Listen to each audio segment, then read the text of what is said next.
ব্যাটে আর বলে পারদর্শী হলে মেলে অলরাউন্ডারের স্বীকৃতি, কিন্তু অস্ট্রেলিয়ার ওয়েবস্টার একটু বেশিই স্বীকৃতি পাবেন কি না তা নিয়ে আলোচনা করা যেতে পারে। ক্রিকেটীয় প্রোফাইল বলছে ওয়েবস্টার ডানহাতি ব্যাটার, তবে বোলিংয়ে তিনি অফ স্পিন কিংবা পেস দুই বিভাগেই সিদ্ধহস্ত। ডানহাতি মিডিয়াম পেস বোলিংয়ের পাশাপাশি অফ স্পিনেও বেশ দক্ষ তাসমানিয়ার এই ক্রিকেটার।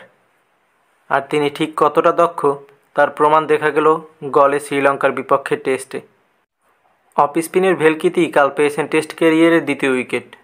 শ্রীলঙ্কার দ্বিতীয় ইনিংসে 59তম ওভারে ফেলেছিলেন ফ্লাইটের ডেলিভারি, সিমের ওপর খানিকটা টার্ন করিয়েছিলেন। লঙ্কান ব্যাটার রমেশ মেন্ডিস তাতেই বিভ্রান্ত।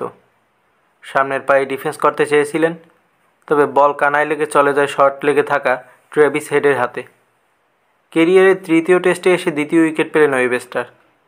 এর আগে সিডনিতে ভারতের বিপক্ষে অভিষেক টেস্টে মিডিয়াম পেস বোলিং করেছিলেন।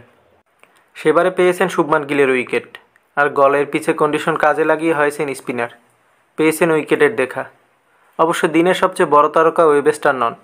গলে লঙ্কানদের দ্বিতীয় ইনিংসের সর্বনাশ করেছে কুনিম্যান ও লায়ন জুটি।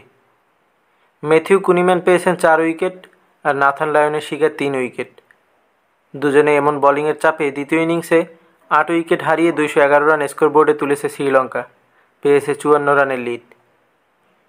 এর আগে প্রথম ইনিংসে দীনেশ চন্ডিমালের 74 ও কুশল মেন্ডিসের 85 রানের ইনিংসে ভর করে 257 রান তোলে স্বাগতিকরা। 3টি করে উইকেট পেয়েছেন মিচেল স্টার্ক, ম্যাথিউ কুনিম্যান ও নাথান লায়ন। বিপরীতে ব্যাট করতে নেমে স্টিভেন স্মিথের 131 আর অ্যালেক্স কেরির 150 পেরোনো ইনিংসের সুবাদে 414 রানের বিশাল সংগ্রহ পায় অস্ট্রেলিয়া। লিড তারা পেয়েছিলেন 157 রানের। সেখান থেকে শ্রীলঙ্কা 54 রানের পাল্টা লিড নিলেও এরই মাঝে হারিয়ে ফেলেছে 8 উইকেট।